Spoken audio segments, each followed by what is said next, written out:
और आज मैं आपको हिंदी व्याकरण से उपसर्ग के विषय में बताऊंगी कि उपसर्ग क्या होते हैं, किस तरह से प्रयोग किए जाते हैं। तो चलिए आइए जानते हैं उपसर्ग के बारे में। तो देखिए बच्चों, हिंदी व्याकरण उपसर्ग ऐसे शब्दांश जो किसी शब्द के पूर्व में जुड़कर उसके अर्थ में परिवर्तन कर देते हैं या उसके अर्थ में विशेषता ला देते हैं, उपसर्ग कहलाते हैं। तो कौन से शब्द जो किसी शब्द में जुड़कर यानी कि नया शब्द बनाते, जो किसी शब्द में जुड़कर परिवर्तन ला देते हैं या उसकी अलग विशेषता बताते हैं, ऐसे शब्द उपसर्ग कहलाते हैं। अब देखिए, जैसे उप उप का अर्थ होता है समीप और सर्ग का अर्थ होता है सृष्टि, नया शब्द बनना, यानी नया शब्द बनना। ठीक है, अब आगे बढ़ते हैं। किसी शब्द का समीप आकर नया शब्द बनना, वे शब्द मूल शब्दों से भिन्न होते हैं।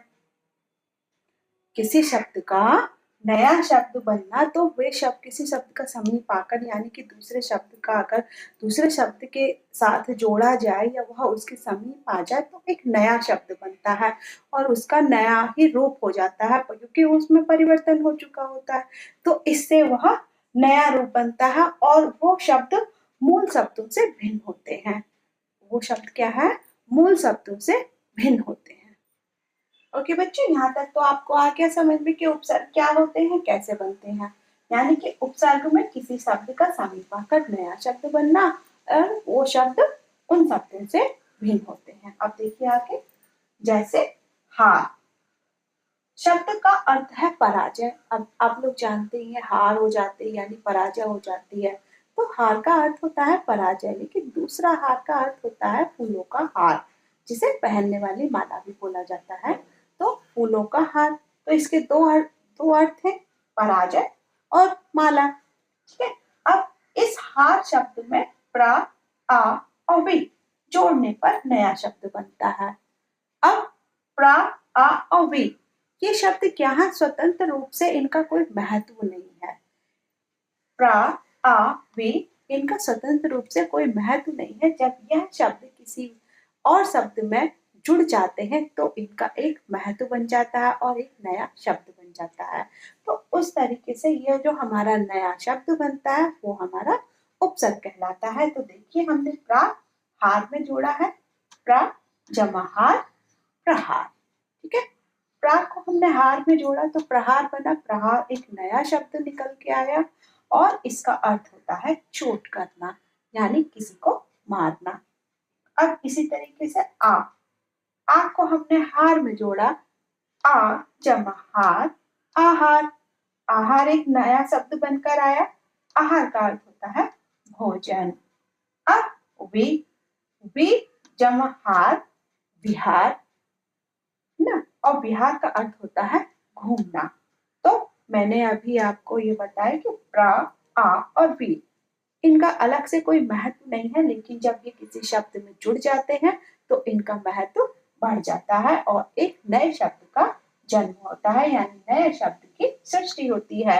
जैसे प्रा, आ प्रहार, आ आहार, वी विहार ना। तो प्रहार का अर्थ हुआ चोट करना, आहार का अर्थ हुआ भोजन और विहार का हुआ घूमना। तो इस तरीके से हमारे और भी बहुत सारे शब्द हैं जो हमें उपसर्ग के समीप उपसर्ग मतलब जैसे कि उपसर्ग के लगाने से नए शब्द बनते हैं। तो ये जो हमारे शब्द होते हैं ये उपसर्ग कहलाते हैं। तो आइए आगे जानते हैं और कौन कौन से शब्द होते हैं। और ये जो उपसर्ग होते हैं ये 4 प्रकार के होते हैं। तो चलिए आगे जानते हैं। देखिए, अभी तक आपने उपसर्ग के बारे में जाना, अब जानते हैं हमारे उपसर्ग कितने प्रकार के होते हैं। तो हिंदी में 4 प्रकार के उपसर्गों का प्रयोग होता है। नंबर 1 संस्कृत के उपसर्ग, नंबर 2 हिंदी के उपसर्ग, नंबर 3 उर्दू के उपसर्ग और नंबर 4 उपसर्गों की तरह प्रयोग किए जाने वाले संस्कृत के अव्यय। ठीक है, तो सबसे पहले हम संस्कृत के उपसर्ग जानेंगे। तो संस्कृत के उपसर्ग कौन कौन से हैं ये देखिए। संस्कृत के उपसर्ग आ उपसर्ग है, अर्थ और उनके उदाहरण। तो मैं एक साथ पढ़ती जाऊंगी, आप लोग ध्यान दीजिएगा। आ, नहीं और अभाव। आ का अर्थ होता है नहीं, अभाव। अज्ञान, अखंड, अविज्ञान, ये इसके उदाहरण है। अन, नहीं, अभाव। अन का भी अर्थ होता है नहीं और अभाव। अब इसके उदाहरण है अनाचार, अनादर, अनमोल, अनपढ़। अति, अधिक, ऊपर। ठीक है। अब इसके भी उदाहरण है अत्यंत, अत्यधिक, अत्याचार, अतिरिक्त। अधिक, अधिक का अर्थ होता है ऊपर, श्रेष्ठ, समीप और प्रधानता। अब इसके उदाहरण है अधिनायक, अध्यक्ष, अधिपति, अधिग्रहण। अब अभी, अभी का अर्थ होता है सामने और। इसके उदाहरण है अभिलाषा, अभिनव, अभिनेता, अभियान। अनु, अनु का अर्थ होता है पीछे, पीछे। अब इसके उदाहरण है अनुरूप, अनुचर, अनुसार, अनुराग। अब का अर्थ है बुरा, नीचा। अवशेष, अवगत, अवकाश। आ का अर्थ है तक या पूर्ण। आचरण, आजीवन, आजन। अब इन सभी में बच्चों आपने एक चीज तो नोटिस की होगी, यानी एक चीज पर तो ध्यान दिया होगा कि जो यहाँ पे ये शब्द हैं आ, अन, अति, अधि, आवि, अनु, अव, आ, इनका प्रयोग इन शब्दों में सबसे पहले हो रहा है ना। इनका प्रयोग इन शब्दों में पहले हो रहा है। जैसे अ, अज्ञान, अखंड। अन, अनाचर, अनाचार, अनादर। ठीक है, ठीक है। अनाचार, अनादर। अब अति का देखिए, अत्यधिक, अत्याचार, अत्यंत। इसी तरीके से अधिनायक, अध्यक्ष, अधिपति। इसी तरीके से अभिलाषा, अभिनव, है ना। अनु, अनुरूप, अनुचर। अव, अवशेष, आ और आचरण। देखा बच्चों आपने, ये सेम जो हमारे ये उपसर्ग हैं इन शब्दों में जुड़कर, यानी कि इन शब्दों के समीप आकर एक नया ही शब्द प्रदान कर रहे हैं, यानी कि एक इनकी नई ही विशेषता है। आगे बढ़ते हैं नंबर 2 हिंदी के उपसर्ग पर। नंबर 2 हिंदी के उपसर्ग। अब हिंदी के उपसर्ग पर ध्यान दीजिए। उपसर्ग, अर्थ और उदाहरण। तो उपसर्ग कौन से हमारे अ, अर्थ है इसका निषेध और अभाव। संस्कृत में भी इसका अर्थ अभाव था और नहीं था। उदाहरण अछूत, अचूक, अचल, अटल। अन, निषेध और अभाव। अन का भी अर्थ निषेध और अभाव है। अनहोनी, अनपढ़ और अनमोल। अर्ध, आधा, अर्ध पका, अर्ध जला, अर्ध खिला। उन, एक कम, उन, एक कम। 29, 59, 19। अभी देखिए इसमें एक कम हो रहा है, 29 के आगे 30 आता है ना। इस तरीके से एक कम हो रहा है। अब कुप, बुरा, नीचता। कुपात, कुचाल, कुचक, कुकर्म। ये शब्द जो है हमारे हिंदी में आए हैं और हिंदी में उपसर्ग लगने से इनका अर्थ अलग ही है, परिवर्तन हो गया है, इनका रूप बदल गया और इनकी विशेषता भी अलग ही है ना। अब एक बार में और देखिए उपसर्ग आ, अन, अध, उन, कुप। और इनका अर्थ है निषेध और अभाव। अन का निषेध और अभाव, अध, आधा, उन, एक कम, कुप, बुरा, नीचता। इनके उदाहरण अछूत, अचूक, अचल, अटल, अनहोनी, अनपढ़, अनमोल, अधपका, अधजला, अधखिला। 29, 59, 19। कुपात, कुचाल, कुचक, कुकर्म।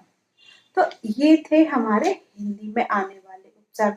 और हिंदी में जो उपसर्ग आए हैं उनमें देखिए सभी में यह उपसर्ग शुरू में ही लगे हुए हैं, शुरू में ही लग के, यानी कि शब्दों का अर्थ बदल गया है। कोई भी उपसर्ग शब्द के पीछे नहीं लगा हुआ, शब्द के आगे लगा हुआ है और आगे लगने से ही उस शब्द का परिवर्तन हो गया और उसकी विशेषता बदल गई है। नंबर 3 पर उर्दू के उपसर्ग।